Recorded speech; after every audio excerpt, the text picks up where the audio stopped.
Ich bin Céline und Lernende in der Landi. Ich bin Melanie und auch Lernende in der Landi. Ich bin der Gregor und ich bin Wissenschaftler beim Technorama und wir machen heute beim Potsblitz-Quiz mit.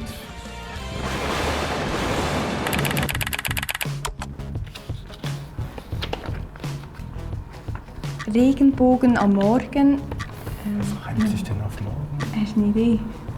Bringt Kummer und Sorgen. Hoffentlich etwas Positives, würde ich sagen. Auch Regenbogen, finde ich, ist etwas Positives. Deine Idee? Regenbogen am Morgen verdirbt Kummer und Sorgen. Die Auflösung ist, Regenbogen am Morgen macht dem Schäfer Sorgen. Die pure Regel kenne ich nicht, aber ich bin sehr gespannt, ob die stimmt. Regen am Morgen macht dem Schäfer Sorgen. Ja, mit dem Sorgen waren wir nicht so schlecht. Ein Regenbogen am Morgen ist immer im Westen sichtbar. Tja, die Sonne geht im Osten auf. Ja. Scheint drüber.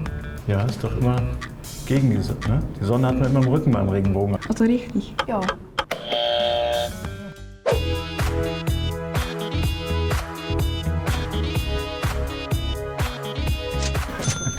Sieht man einen Regenbogen, wird man von der Sonne geblendet. Ich glaube, es ist falsch.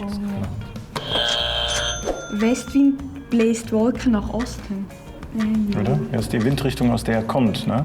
Der Wind also bläst er die nach Osten. So, Ich ja. würde sagen, Regenbogen entstehen aus reflektiertem Licht der Wolken. Ich hätte jetzt gesagt nein. Nee. ich würde auch sagen.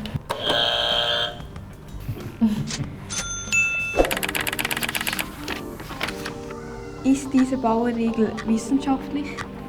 Also ich hätte jetzt noch nie irgendetwas gehört. Ich habe jetzt auch noch nie gehört. Also. Ja, also ich meine, der Schäfer hat ja wahrscheinlich Angst davor, was könnte ihm Sorgen bereiten? Dass es ein Gewitter gibt, würde ich sagen. Ne? Dass es Ja, Regen genau, gibt oder ja. irgendwie so.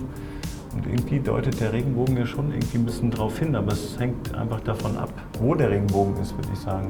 Ja, Ich würde aber auch sagen, also so halb. Ja, halb.